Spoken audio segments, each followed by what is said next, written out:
Snow drifted over the graveyard like falling ash. Beneath one mound lay a coffin nailed from the inside, its occupant a widow who had begged to be buried alive. She said it was the only way to prove her faith. By morning, the singing from her grave had stopped. The year was 1829, and the town of Hollow Creek, Vermont, existed on the edge of silence. Every road leading in was buried under snow, and every heart within carried its own cold. Lord, the people of Hollow Creek feared winter, not only for its frost, Amen. but for what it brought out in men's souls. By the first frost, the air already smelled of smoke and sickness. Wooden houses leaned against one another like old drunks, their chimneys coughing up black plumes that vanished into the white sky. The bells of the small clapboard church tolled not in joy, but in warning, a sound that told the living how close the dead still lingered. In this town, faith was not a comfort. It was a punishment one endured.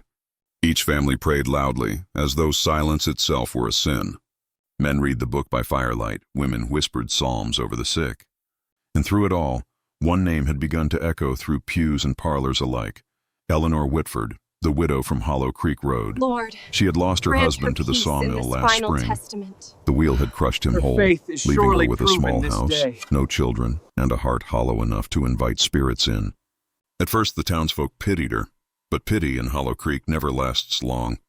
The preacher, Reverend Josiah Trumbull, had taken a keen interest in her grief. His voice filled the chapel every Sunday, preaching sacrifice, purity, and the sacred proof of faith through suffering. He told his flock that God will not believe in you unless you prove yourself to Him first. Eleanor listened to every word as if it were a lifeline.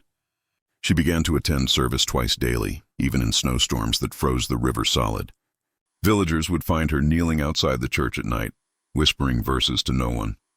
Some said her prayers were for her husband's soul. Others feared they were for her own. The town kept its distance. No one wanted to catch her kind of sorrow, the kind that didn't heal. But as winter deepened, whispers began spreading. That she was fasting, speaking of angels in the trees, and claiming that her husband had spoken to her from beneath the ground.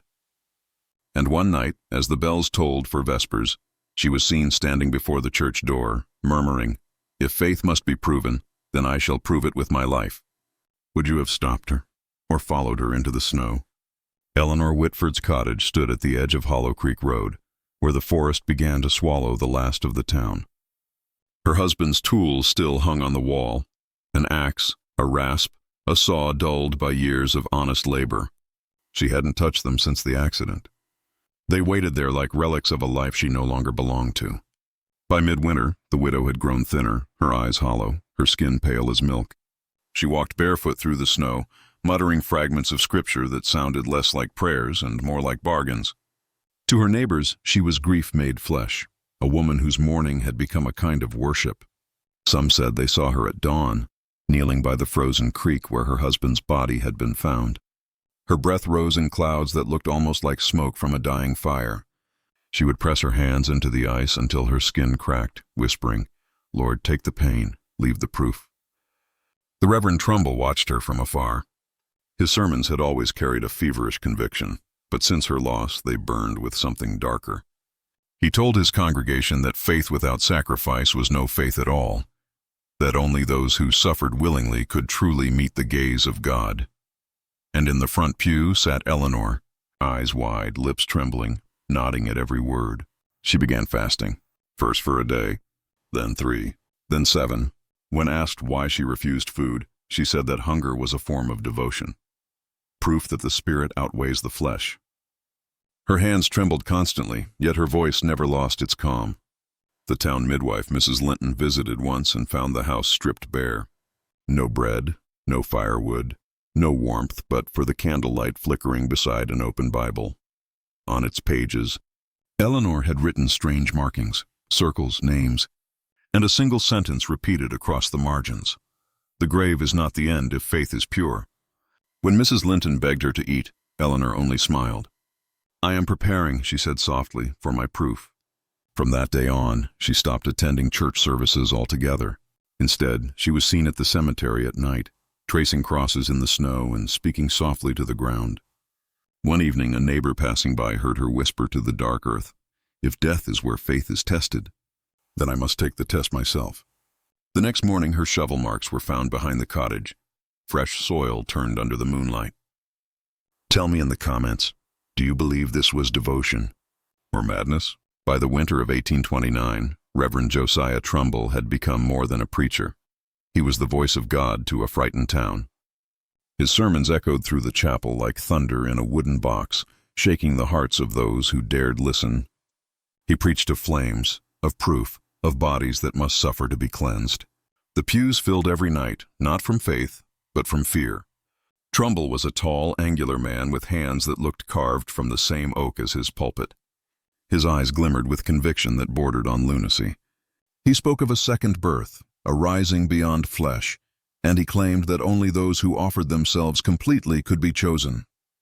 Pain is the language of heaven, he told them, and the grave, the door through which we must pass to meet him. It was around this time that Eleanor Whitford stopped attending the chapel. Yet her absence didn't lessen the preacher's fire, it fed it. He began speaking of a woman of faith, chosen by the Lord to demonstrate the final test of belief. Some suspected he meant Eleanor. Others prayed he did not. Behind closed doors, he visited her cottage. Neighbors saw his lantern bobbing through the snow at odd hours. What he said inside those walls was never written, but after each visit, the widow's resolve deepened. She stopped speaking to anyone. Her letters to the preacher grew strange, pages filled with scripture, fragments of dreams, and her own trembling handwriting. I am ready for the pit. If my soul is pure, he will raise me from it. Trumbull began saving those letters. He read them privately after his sermons, voice trembling as though reading prophecy. To his flock he said, "The Lord demands proof, and she alone has the courage to offer it." The words hung heavy in the frozen air, infecting every ear that heard them. Within weeks, Hollow Creek had changed. Families argued over whether to follow the preacher's example or flee. Some believed a miracle was coming. Others feared witchcraft. But the Reverend's hold only grew. He walked the streets at dusk, muttering prayers that sounded more like orders. Then one night, as the town lay buried in snow, he stood before his congregation and spoke a single sentence that turned the air to ice. "The Lord's chosen shall rise from their own graves." And in the front pew, an empty seat waited, as if for someone preparing to die. Would you have listened to him, or walked away before it was too late? Eleanor Whitford began her final preparation in silence. By February, the snow outside her cottage had turned gray from ash and soot. The remains of her fires burned not for warmth, but for purification. Inside, her home had become something between a chapel and a tomb. Crosses carved into the wood, scriptures nailed to the walls. Candles burned to their stubs, dripping wax like pale tears down the table legs. She no longer spoke to her neighbors. When they passed by, they'd hear only the rhythmic thud of hammer and nail. The sound was not random. It was measured, deliberate. Eleanor was building something. Days later, she dragged a rough pine box into view behind the cottage. A coffin, her own hands had shaped it. The wood was fresh cut, the smell of resin mixing with cold air. She sanded it smooth, humming hymns beneath her breath. Each stroke of the file seemed an act of devotion, as though she believed she was building a bridge between her flesh and her faith. Her letters to Reverend Trumbull became shorter now, more frantic, each one sealed in wax and delivered by trembling hands. "I must rest in the soil," she wrote. "The Lord will see me. He will raise me if he finds me worthy." The preacher's reply came only once, "Then let your proof be complete." That night, under a moon blurred by frost, Eleanor took her spade and began digging. The earth was frozen stiff, yet she worked without pause. Each strike of the shovel echoed through the still forest, dull, steady, and final. She wore no gloves, and when her hands began to bleed, she did not stop. By midnight, she had carved a hollow large enough for her pine box. Witnesses later swore they saw her lantern moving behind the cottage like a wandering star. One neighbor, a farmer named Caleb Frost, claimed he heard her singing softly. The same hymn played at her husband's burial. "Nearer, my God, to thee." By dawn, she stood beside the open pit, her nightgown stained with soil, her breath fogging in the cold. She looked up to the black sky and whispered, "If my heart is pure, I shall not die. I shall awaken in his light." The next morning, the shovel lay abandoned. The hole was filled. The pine box was gone. And on her doorstep, carved with trembling hands into the wood, were 5 words. "My faith is my proof." Would you have? believed her, or feared her. It was the night of February 17th, 1829, when Hollow Creek fell under a silence so complete that even the river seemed to hold its breath. The moon had hidden behind thick clouds, and the snow reflected no light, only darkness. Somewhere beyond the churchyard, Eleanor Whitford's cottage glowed faintly like a lantern trapped beneath glass. Those who came that night, 5 in total, would later swear they hadn't come of their own will. The Reverend Trumbull had summoned them, speaking of a holy demonstration. He carried his Bible in one hand and a hammer in the other. The others followed with torches, their faces pale and drawn. "Do not speak," he told them. "Only witness." When they reached the clearing behind her cottage, they found Eleanor waiting beside the open pit she had dug. Her coffin lay beside it, rough, simple, marked with a crude cross carved into its lid. She stood barefoot in the snow, her hair unbound, her lips blue from cold. Yet her voice when she spoke was steady. "I go to meet him," she said. "If I rise, then you will know that faith conquers death. If I do not." Her eyes lifted to the sky. "Then I was never meant to." Trumbull hesitated, but for the first time his faith cracked into something like fear.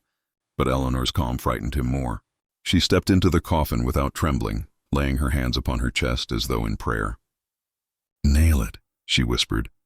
The first strike of the hammer sounded like thunder. The wood shuddered. A second, then a third. Each nail sealed her voice away.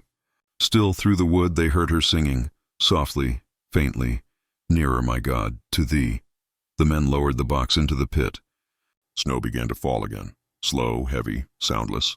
The Reverend recited scripture as they shoveled the earth back in. One of the men vomited. Another fled.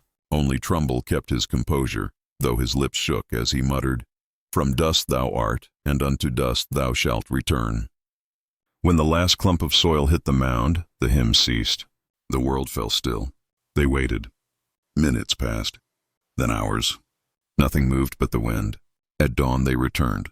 The snow had settled smooth over the grave, unbroken, perfect, except for one small thing. From beneath the soil came 3 faint, hollow knocks, then silence forever. Would you have listened, or pretended you heard nothing at all? By sunrise, the air above Hollow Creek hung heavy and wrong. The wind had died, and even the crows refused to land near the widow's cottage. Reverend Trumbull returned to the grave with trembling hands, clutching his Bible like a shield. Behind him followed 3 men, the same who had buried Eleanor hours before. None of them spoke. None dared. The mound of earth was smooth, save for a single indentation where the snow had melted faster, as if heat still lingered beneath. The Reverend knelt, brushed away the frost, and whispered a prayer that broke halfway through. He expected peace, redemption, proof of God's mercy. But what he found instead was noise. A faint scratching, then another. Then silence. One man screamed that she was alive. Another shouted to dig her up. But the Reverend raised his hand. If the Lord willed her to rise, he said, she would have risen by now. Still the men disobeyed. They fell to their knees and clawed at the soil with bare hands until their fingers bled. The frozen ground gave way in chunks, the smell of wet pine rising from below. When at last they struck wood, they froze. The coffin lid was cracked from within. It took 3 of them to pry it open. Inside lay Eleanor Whitford, her eyes wide, her hands shredded from beating against the boards. Her face, once serene, was twisted into something that could no longer be called human grief. Around her neck was the rosary she had worn, its beads crushed into her skin. Yet what unsettled them most was not her expression, but her mouth. It was open, filled with dirt, as if she had tried to breathe the earth itself. Reverend Trumbull collapsed to his knees. "She failed the test," he muttered. Her faith was not pure, but the others did not agree. One whispered, or maybe the test was never hers to take. That night Hollow Creek slept uneasily. Dogs howled at nothing. The bell of the church rang once, though no hand had pulled its rope. The Reverend sealed himself in the chapel, praying until his voice broke. He told those who came to him that Eleanor's soul was restless, that her body might lie still, but her faith still walked. And then, on the 3rd night, the grave was found open again. The coffin, empty. Tell me in the comments, do you believe she rose or was taken? The town of Hollow Creek changed after that night. The snow did not melt that spring. It simply receded, leaving the earth damp and sour, like something buried had spoiled beneath it. Children were told to stay away from the churchyard. Livestock refused to graze near Eleanor Whitford's land. Even the air seemed heavier there, a faint metallic tang that lingered on the tongue, as if the soil itself remembered what it had tasted. Reverend Trumbull no longer preached of proof. His voice trembled when he stood at the pulpit, his words clipped and dry. He told his congregation that Eleanor's death had been a lesson in disobedience. But the people saw his hands shake when he turned the pages of Scripture. They saw his eyes flick toward the church door at every creak of the floorboards. Because sometimes in the middle of his sermons there was knocking, 3 dull raps from beneath the chapel floor, always 3, always the same rhythm. He would pause, sweat gathering at his temples, and force a smile. "Just the wood settling," he'd say. But the congregation began leaving early, whispering prayers under their breath as they fled into the cold. Rumors took hold. Some claimed to have seen a figure in the churchyard at dusk, a woman in white, her head bowed, her feet bare despite the frost. Others swore they heard her singing faintly, the melody half lost in the wind. "Nearer, my God, to thee." The widow's grave, once a patch of disturbed soil, had turned barren. Grass refused to grow there. Every spring the earth cracked open slightly, as though something beneath was still trying to breathe. Children dared each other to touch it. None ever did twice. The Reverend began drinking. He confessed to the blacksmith that he dreamed of her nightly, standing beside his bed, dirt clinging to her hands, whispering the same phrase over and over. "You promised I would rise." When he awoke, there was always soil beneath his fingernails. By midsummer, church attendance had dwindled to none. Hollow Creek's faith, once a blazing fire, had cooled to ash. But for some that was not relief. It was fear, because they began to believe what the Reverend would never say aloud, that Eleanor Whitford had proven her faith after all, not by rising to heaven, but by never leaving the earth. If you lived in that town, would you have stayed, or run before the next winter came? By autumn of 1829, Reverend Josiah Trumbull was a shadow of the man who once commanded Hollow Creek's every breath. The sermons had stopped. The church stood locked, its bell rope frayed from his trembling hands. He was seen wandering the woods at night with a lantern, muttering prayers that no one recognized. Fragments of scripture mixed with words that didn't belong to any faith the town had known. He kept a journal, written in an unsteady hand. The first pages were clear, neat, and measured, records of sermons, baptisms, the weather. But as the months passed, the writing broke apart into desperate scrawlings. "She speaks through the ground," one entry read. "The grave hums when I stand above it. She forgave me, or she lied." Some nights the Reverend would walk to Eleanor's grave and kneel beside it for hours. Neighbors claimed they saw him pressing his ear to the soil, whispering replies as though in conversation. When asked, he said, "The Lord tests me through her. She is the proof of faith's perfection, or its corruption." But it wasn't the Lord he was speaking to anymore. By October, his lantern was seen almost nightly near the churchyard. He stopped shaving, his hair wild, his eyes hollow. He told the blacksmith's wife that he had seen Eleanor, not in dreams this time, but in flesh. "She walks," he said, "but not as before. She remembers the hymns. She remembers the nails." No one believed him. Yet fear took root all the same. Doors were barred after dusk. The church bell rang once at midnight, though the door remained locked from the inside. When they broke it open at dawn, they found the Reverend on his knees before the altar, his face turned upward, his mouth full of soil. The Bible before him was torn to shreds, the pages soaked in melted candle wax and something darker. Beneath the altar, carved into the stone floor with shaking hands, were 5 words. The proof was never hers. The journal he left behind ended with one final entry, the handwriting so erratic it barely formed words. "She waits below the church. Her body does not decay. Her faith keeps her breathing beneath the ground. The earth hums her hymn."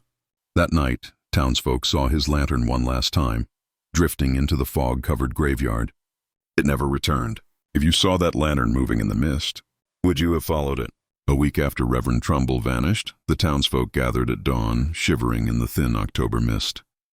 The church stood silent, its doors half open, the pews empty except for scattered hymn books that fluttered in the draft. The pulpit was overturned, the candles long burned out. But near the altar, where the Reverend had last been seen, the earth was disturbed. Someone had dug there. The deacons found a narrow pit, freshly filled, the soil dark and loose. They worked in silence, their shovels. cutting through the damp air until wood struck stone. At the bottom lay an open coffin, not the Reverend's, but Eleanor Whitford's. Her pine box had been unearthed once again and dragged beneath the church floor. Only this time it was empty.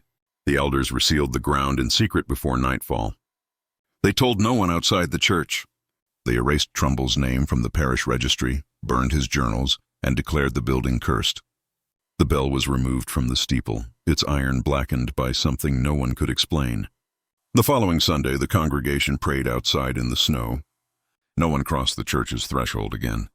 But rumors, as always, refused to die. Children said they saw a woman kneeling beside the old well behind the chapel, her fingers tracing the frost, her head bowed as if listening for water. Hunters claimed that when they passed near the cemetery, they heard a woman's voice humming beneath the ground. Soft, slow, mournful. Always the same hymn, "Nearer, my God, to thee." A midwife who lived near the edge of town swore she saw footprints one night, bare, small, leading from the graveyard to the church door and stopping there, as if the walker had gone inside. The next morning the tracks were gone, but her chickens refused to feed for 3 days. By winter, Hollow Creek had fallen silent again. The snow covered everything. The graves, the church, the sins no one dared to name. But even under that still white sheet, the earth at Eleanor Whitford's resting place remained strangely warm, steaming faintly against the cold. When travelers passed through, locals warned them to avoid the church. "The ground there doesn't sleep," they said, "and sometimes it remembers who it's holding." Would you have dared to walk to that well if you heard her voice calling your name? By 1835, Hollow Creek was no longer marked on the new maps of Vermont. Travelers said the land there turned to marsh, that wagons sank to their axles, and the air smelled faintly of rot even in winter. Locals claimed the ground itself rejected the living. No one built there again, not after what had begun to happen. It started small. A farmer's ox dropped dead in the field without a mark. Then a child fell ill, whispering hymns in her sleep she had never been taught. The doctor, one of the few who still dared visit the area, wrote that her lungs sounded as if filled with river mud. Within days, she was gone. The townspeople began to whisper that it was Eleanor's doing, that her soul, buried without peace, had reached up through the soil, binding itself to the land. Some said she was not seeking vengeance, only to be heard, to finish the prayer she had begun before they sealed her coffin. Others believed something else had answered that prayer in her place. At night, flickers of candlelight could be seen moving across the old cemetery, though no one dared go near. Dogs barked until they bled from the throat. Birds avoided the sky above the church, and from deep within the well behind the chapel, a hollow voice would sometimes echo up. A woman's, calling softly, "Reverend." It's time. Those who heard it never stayed long. A stonemason from Brattleboro who tried to restore the church steps in 1836 was found days later, lying face down in the mud, his tools scattered, his mouth filled with ash. A note in his pocket read only, "She is not gone. She only learned to wait." By then, the governor declared the site unfit for habitation. Hollow Creek was left to rot, its fields swallowed by vines, its houses collapsing inward like lungs losing air. But on still nights, the faint sound of a bell, the same bell that had been removed from the steeple, could be heard rolling through the valley, though no one could find its source. The curse was never officially recorded, but everyone in southern Vermont knew. They called it the Hollow Creek Hush. No crickets, no wind, no sound, just silence thick enough to choke. Would you have believed the curse was real, or would you have waited long enough to hear her call for yourself? Nearly 30 years later, in 1859, a team of road surveyors entered what was once Hollow Creek. The town was gone, buried under vines, moss, and the slow crawl of time. Only the church remained, its roof caved in, its steeple snapped like a dead branch. Beneath the rot, the faint smell of myrrh and decay lingered, the scent of something sacred and something terribly wrong. When the men began clearing the foundation, one struck wood with his spade. They dug carefully, expecting a coffin. What they found instead was a box, small, rectangular, wrapped in the remnants of a priest's vestment. Inside lay a bundle of letters, each marked in the same trembling hand, E. Whitford. The first page began, "If this reaches anyone, know that faith and madness often share the same face." It was Reverend Trumbull's handwriting, He wrote of his guilt, how he had doubted Eleanor's visions but still used her piety to stir the town's devotion, how she had begged to be buried alive, believing God would grant her breath through the earth itself. He confessed that he had allowed it, not out of faith but out of fear that denying her would expose his weakness, his loss of belief. He wrote that on the third night after her burial, he heard her voice, not screaming, but praying, softly, beneath the ground. He returned to the grave with a lantern and spade, but when he dug down, the voice stopped. Inside the coffin he found not a corpse, but nothing at all. Only her rosary and the mark of 2 hands pressed into the wood from within. His final letter ended with, "She proved her faith, and in doing so, she proved mine false. I go now to meet her, not in heaven, but where faith and earth meet, beneath the chapel floor." The surveyors burned the letters that night, too afraid to keep them. But one of them, Thomas Laird, told his wife before he died that when he lifted the box, he felt the wood pulse, once faintly, as if something inside had drawn breath. They left Hollow Creek untouched, covering the pit with stones and prayer. To this day, no one has built on that ground. Travelers still say the earth there breathes, slow, steady, like a woman asleep beneath the roots. Would you have buried her, knowing she might rise again to prove her faith?